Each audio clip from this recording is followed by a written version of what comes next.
Mëngjesin e sotëm, kur hapen gazeta ose telefoni, me siguri ke parë një lajm.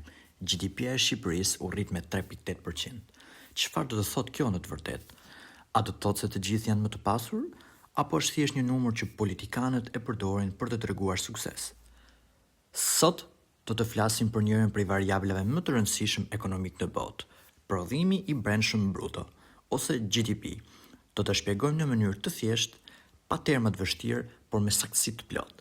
Në fund të videos do të kesh një ide të qartë, çfarë mat GDP-ja, çfarë nuk mat GDP-ja dhe pse duhet të kuptosh atë si qytetar i zakonshëm.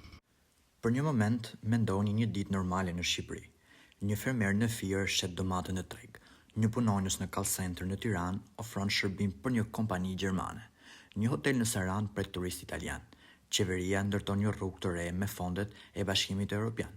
Pra GDP-ja, prodhimi i brendshëm bruto, është vlera totale të gjithë mallrave dhe shërbimeve finale që prodhohen brenda kufive të Shqipërisë në një periudhë të caktuar kohe, zakonisht një vit ose një 3 mujor. Pse finale? Sepse nëse llogarisim dhe millin që blen furra dhe grurin që blen mulliri, do të numëronim të njëjtën gjë disa herë. Prandaj llogarisim vetëm vlerën e shtuar në çdo hap të prodhimit. 3 mënyrat kryesore për të llogaritur GDP-n. Metoda e parë është metoda e shpenzimeve, ku bën pjesë konsumi i familjeve për ushqim, rroba dhe qira, investimet e bizneseve, pra për makineri, për ndërtesa, dhe shpenzimet qeveritare që kanë të bëjnë me pagat e mësuesve, pagat e administratës, investimet kapitale. Dhe eksporti neto, që do të thotë eksportet minus importet. Metoda e dytë është metoda e prodhimit, pra sa vlerë shtohet në çdo sektor, bujqësi, industri dhe shërbime. Metoda e tretë është metoda e të ardhurave, të gjithë pagat, fitimet, interesat dhe qerat. Rregulli i rëndësishëm i GDP-s është matja e aktivitetit brenda vendit, pavarësisht nëse është prodhues shqiptar apo i huaj. Për shembull, një fabrikë turke në Kukës kontribon në GDP-n e vendit tonë.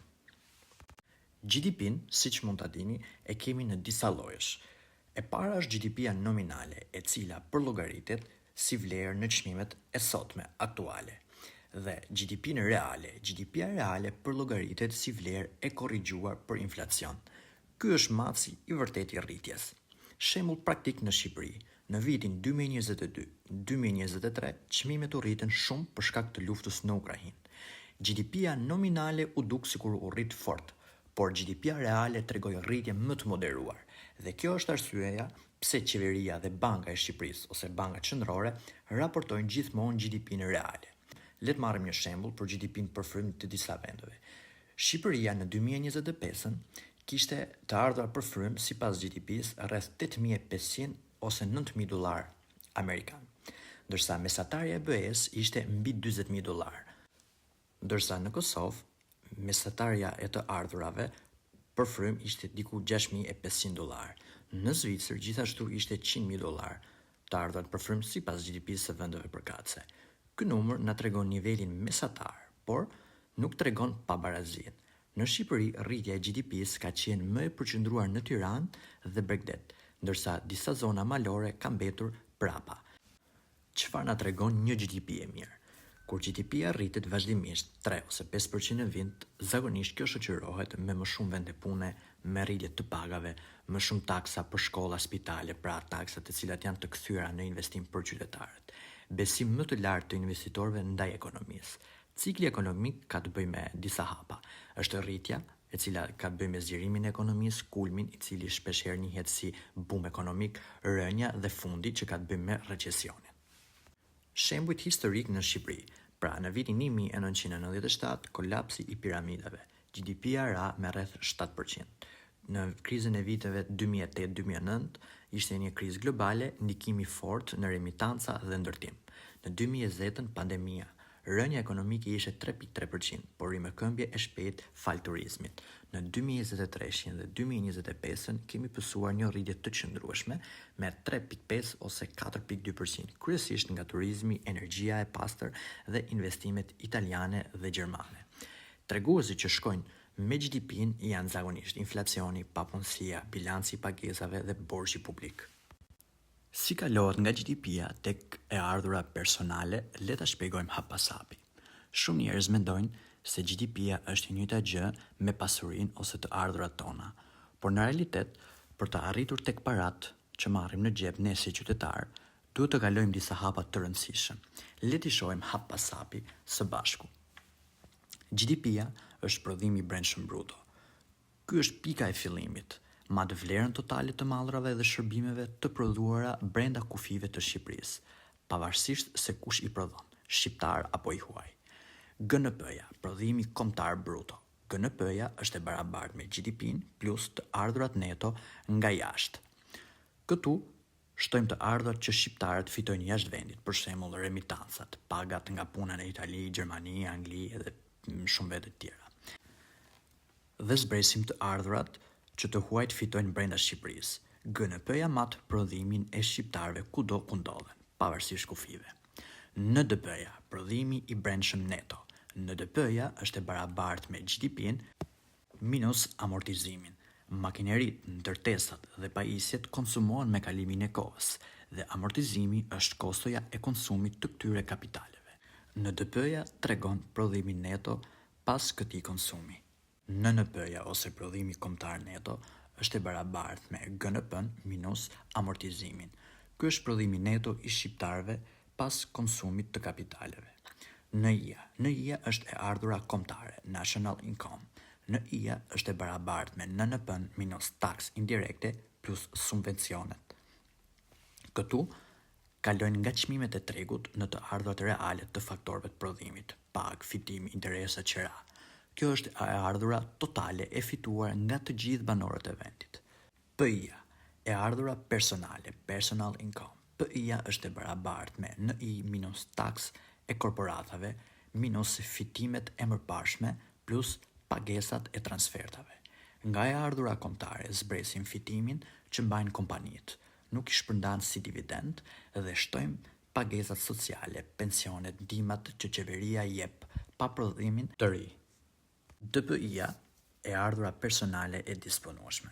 DPI-ja është e barabartë me PI minus taks personale. Kjo është paraja që mbetet në xhepat tanë pas pagimit të taksave mbi të ardhurat. Me këtë para, ne vendosim të shpenzojmë ose të kursejmë. Më lejoni të shpjegoj një analogji të thjeshtë. Imagjinojeni GDP-n si të ardhura totale të një familje të madhe, ekonomie. Disa para vijnë nga jashtë, pra është GNP-ja. Zbresim kostot e mirëmbajtjes së shtëpisë, pastaj ndajmë vetëm atë që i takon antarëve të familjes, heqim pjesën që mbajnë bizneset e mëdha, shtojmë ndihmat nga prindërit, më në fund heqim taksat. Mbetet paraja që mund të shpenzojmë, DPI-ja. Kjo është arsyeja pse rritja e GDP-s nuk do të thotë automatikisht se pagat tona ose parat në xhep janë rritur në të njëjtën masë. Si përfundim, të kuptosh këtë, zinxhir të ndihmon të lexosh lajmet ekonomike me sy kritik. Kur dëgjon GDP-ja rritet me 4%, pyet: sa nga kjo arrin tek të ardhurat e mia personale? Si të llogaritsim GDP-n reale duke përdorur CPI-n, indeksin e çmimit të konsumatorit. Shumë herë dëgjojmë GDP-ja nominale dhe GDP-ja reale, por si kalojmë nga njëri te tjetri? A mund të përdorim CPI-n për këtë? Le ta shpjegojmë hap pas hapi në mënyrë të thjeshtuar. Çfarë është GDP-ja nominale? Kjo është GDP-ja e llogaritur me çmimet aktuale të vitit që po matim. Shembull, në vitin 2025 prodhuam po aq bukë sa në 2024, por çmimi i bukës u rrit. Nominal GDP do të duhet të jetë më i lartë edhe pse prodhuam të njëjtën sasi. Çfarë është GDP-ja reale? GDP-ja reale tregon sa prodhuam vërtet, pa efektin e inflacionit. Është maci i vërtet i rritjes ekonomike. Si llogaritet GDP-ja reale? Formula bazë është: GDP-ja reale është e barabartë me GDP nominale përmbi deflatorin e çmimeve herë 100, ku deflatori i çmimeve është një indeks që mat ndryshimin mesatar të çmimeve në ekonomi. A mund të përdorim CPI-n? Po, por me kujdes.